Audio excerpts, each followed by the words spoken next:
बिस्मिल्लाहिर्रहमानिर्रहीम। बिस्मिल्लाहिर्रहमानिर्रहीम। अच्छा, तो आज का जो हमारा टॉपिक बनेगा वो बनेगा permittivity and relative permittivity. Permittivity क्या चीज़ होती है और रिलेटिव परमिटिविटी क्या चीज़ होती है। पहले तो बोर्ड लेवल का हम डिफिनीशन कराएंगे और लास्ट में IIT जी मेंस एडवांस का एक बेहतरीन क्वेश्चन है वो हम कराएंगे, जो कि बहुत टफ है। वो हम कराएंगे 2014 में आया हुआ था जी मेंस एडवांस का।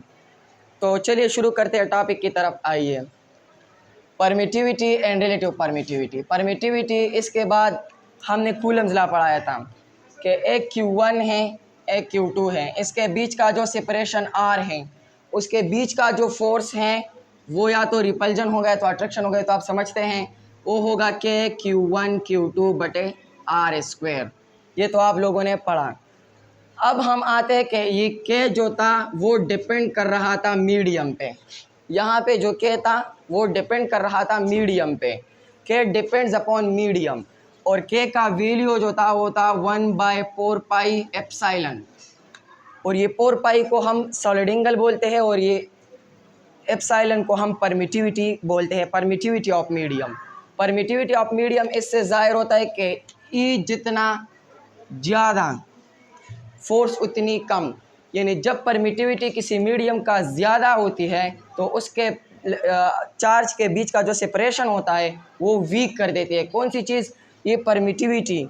परमिटिविटी एक प्रॉपर्टी है मीडियम के, अब हम डिस्कस करेंगे। तो ये परमिटिविटी ऑफ मीडियम को हम एप्सिलॉन बोलते हैं। ये डिपेंड करता है मीडियम पे, और ये फोर्स जितना परमिटिविटी ज़्यादा होगा उतना ही उसका फोर्स जो है उस चार्ज के बीच का जो फोर्स है वो वीक कर दिया जाएगा।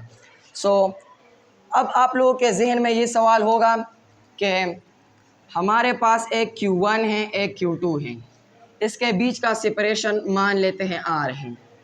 तो नाम से तो लग रहा है कि परमिटिविटी मतलब ये परमिट करेगा फोर्स को कि तुम जाओ और फोर्स के बीच का चार्जेस के बीच का फोर्स को स्ट्रांग कर दो, क्योंकि नाम से तो लग रहा है कि परमिट करेगा। परमिट मीन अलाव करेगा।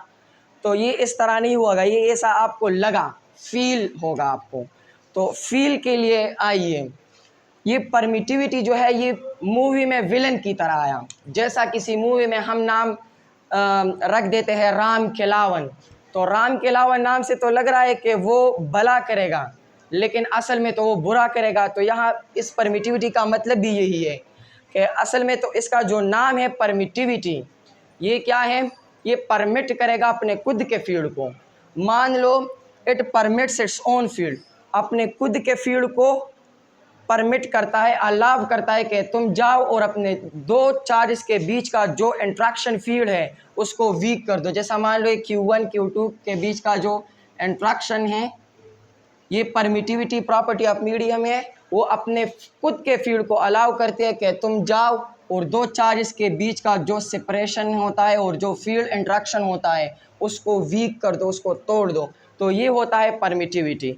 और हमने पाया कि परमिटिविटी जो है वो मीडियम पे डिपेंड करती है। तो permittivity is found to be minimum in vacuum, मतलब ये कि E0 जो होता है वैक्यूम में वो 8.85 मल्टीप्लाइड बाई 10⁻⁻12 कूलम स्क्वायर पर न्यूटन मीटर स्क्वायर है। ये हमने वैक्यूम के लिए पाया। तो जब E0, ये तो देखो ना 10⁻⁻12 पे बहुत छोटा है, तो हमने देखा कि E0 जितना छोटा फोर्स उतना ही बढ़ेगा। तो मतलब ये हुआ कि चार्जेस के बीच का जो फोर्स है वो वैक्यूम में ज़्यादा होगा, किसकी निस्बत में? As compare to other medium. अब आते हैं परमिटिविटी ऑफ या relative permittivity of medium.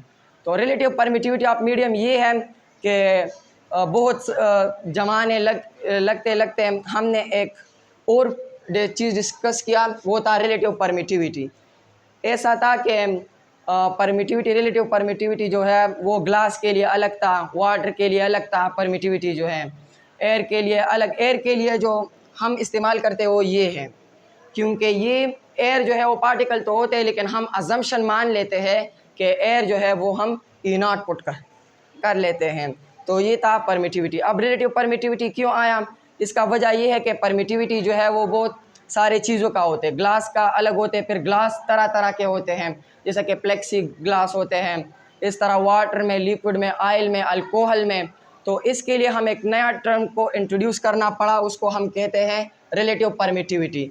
Relative permittivity ये है कि मीडियम का परमिटिविटी कितना गुना ज़्यादा है, इसको हम क्या बोलते हैं, relative permittivity. In are relative permittivity को हम आर बोलते हैं EM/E0, epsilon of medium upon epsilon not, यानी एप्सिलॉन नॉट एयर की परमिटिविटी से कितना गुना ज़्यादा है, उसको हम क्या बोलते हैं, रिलेटिव परमिटिविटी बोलते हैं। Relative permittivity E0 is permittivity of free space and E of medium is permittivity of the medium. अगर हमको न्यूमेरिकल में आ जाए कि आप लोग E ऑफ मीडियम को मालूम करें, तो E of medium is equals to E of R multiplied by E0। तो इस तरह से हमको E ऑफ मीडियम जो है वो मालूम कर सकते हैं।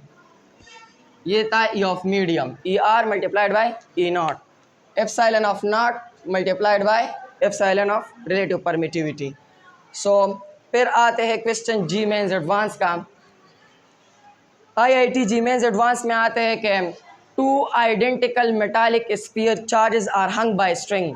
एक रस्सी है और वैक्यूम में हमने पाया कि ये एक सिस्टम है, उसमें 2 रस्सी है, एक ये रस्सी और एक ये रस्सी। इसमें हमने 2 मेटालिक आइडेंटिकल चार्ज स्फीयर लिए हैं। आइडेंटिकल चार्ज मतलब पॉइंट चार्ज हम इस तरह कंसिडर करेंगे वैक्यूम में। तो ये था, और एंगल जो इसके बीच में है वो 60 डिग्री है, एंगल जो है वो 60 डिग्री है। और जो इन स्फीयर का डेंसिटी है उसको मान लेते हैं सिग्मा, और ये 1.5 ग्राम पर सीसी का क्यूबिक सेंटीमीटर का बराबर है। और फिर हमने ये सारी अरेंजमेंट को एक लिक्विड में रख दिया। तो जब लिक्विड में रख दिया तो लिक्विड का डाइलेक्ट्रिक मालूम करें, रिलेटिव परमिटिविटी मालूम करें कि रिलेटिव परमिटिविटी ये ऑफ नॉट से कितना ज़्यादा गुना जो है वो इंक्रीज़ कर जाएगा। तो इसके लिए और एंगल जो है वो सेम रहेंगे। इस तरह इसके लिए भी 60 डिग्री है और इसके लिए भी 60 डिग्री है। तो ये एक नॉर्मल को ड्रा करें 30 डिग्री। अगर ये थीटा है तो ये थीटा, तो mg वेट है, वेट जो है वो स्केलर है, यहाँ पर टेंशन वेट वेक्टर है, टेंशन भी वेक्टर है। तो इसका ये कंपोनेंट t cos थीटा और इसका ये component t sin theta. Vector analysis जो है हमने कर दिया t sin थीटा। अब यहाँ पर आइए, जब हमने ये सारी अरेंजमेंट लिक्विड में रख दिया तो यहाँ पर t dash cos theta, t dash sin theta, क्योंकि यहाँ पर हमने लिक्विड में रख दिया है तो t डैश जो है वो टेंशन अब बदल जाएगा। तो t dash cos theta upon t dash sin theta, ये इधर का ये कंपोनेंट t डैश का और t डैश का ये वाला component t dash sin theta, और इस ये भी प्लस क्यू है और ये भी प्लस क्यू, इसकी वजह से इस पर रिपल्जन आएगा तो ये प्लस क्यू ऐसा होगा और 30 डिग्री जो है वो बना लेगा। तो ये थीटा भी बनेगा तो 30। अब वैक्यूम के लिए हमने पाया था कि ये जो टी डैश साइन थीटा है ये एफ नॉट के बराबर है और टी डैश कास थीटा जो है वो एम जी के बराबर है, वेट के बराबर है। तो टी डैश साइन थीटा इसको इससे डिवाइड कर लीजिए, तो T dash sine theta upon T dash cos theta, no T cancel, sine theta upon cos theta is equal to tan theta F naught by M G. In liquid T dash sine theta upon T dash cos theta is equal to F of medium upon M G minus upthrust. अब अगर हम किसी चीज़ liquid में रख देते हैं तो इस पर एक फोर्स एक्सपीरियंस करती हैं, उसको हम बोलते हैं अप थ्रस्ट, और वो अप थ्रस्ट का फार्मूला जो है वो है रो वी जी। तो अप थ्रस्ट भी यहाँ पर आएगा इसके बैलेंसिंग के लिए, तो एम जी से एक नया फोर्स आएगा वो है अप थ्रस्ट, यहाँ पर अप थ्रस्ट भी आएगा। तो T dash sine theta cos theta इससे डिवाइड कर लें तो टेन थीटा आएगा और F of medium upon M G minus upthrust. Here theta is same, मतलब ये है कि वैक्यूम में जो थीटा था वो 60 डिग्री रहा, हमने अज्यूम कर लिया कि 30 है क्योंकि इसके लिए हमने जो है वो नॉर्मल ड्रा कर दिया, तो ये थीटा, तो theta is 30 for vacuum and also for liquid. So we will find dielectric, so equate tan theta तो सेम रहेगा, तो टेन थीटा को इक्वेट करेंगे तो टेन थीटा की यहाँ वैल्यू क्या है, यहाँ पर F of medium upon M G minus upthrust F naught बटे एम जी, और M G is equal to F of medium upon M G minus upthrust. F naught बटे अगर मास दिया है तो डेंसिटी मालूम तो आसान काम है, सिग्मा ये है मास पर यूनिट वॉल्यूम तो sigma into V, sigma V G is equal to F of medium upon sigma V G minus rho V G as upthrust का फार्मूला है। एफ नॉट बटे 1.5 is equal to F of medium upon 1.5 minus 0.5 gram पर CC.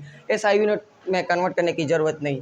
So F naught is equals to यहाँ पर V G common तो ये V G cancel, F naught by sigma is equals to 1.5, sigma की value 1.5 है, F of medium upon 1.5 minus 0.5 gram. 0.5 gram किसकी density है? ये डेंसिटी ऑफ फ्लूइड है, डेंसिटी ऑफ फ्लूइड, ये डेंसिटी ऑफ फ्लूइड है। 1.5 माइनस 0.5 से 1 आता है और ये 1.5। So F naught is equal to F of medium upon F naught. So dielectric क्या आया? एफ 1.5, या फिर से भी कन्वर्ट कर सकते हैं जैसा कि 1/4 pi epsilon not upon 1/4 pi epsilon of medium के Q1 Q2 bye are square upon के Q1 Q2 bye are square. तो इससे ये 1/4 पाई ए ऑफ मीडियम कतरा लें, E of medium upon E naught is relative permittivity is equal to 1.5। तो ये medium के 1.5 गुना इसका जो है वो डाइलेक्ट्रिक है, यानी मतलब ये है कि एफ नॉट से ये 1.5 गुना ज़्यादा है। तो ये था रिलेटिव परमिटिविटी 1.5 इसका डाइलेक्ट्रिक हुआ, और ये था IIT 2014 जी मेंस एडवांस का जो न्यूमेरिकल आया था पार्ट सेकंड में ये न्यूमेरिकल आया था शायद। तो ये बना IIT जी मेंस एडवांस का बेहतरीन न्यूमेरिकल।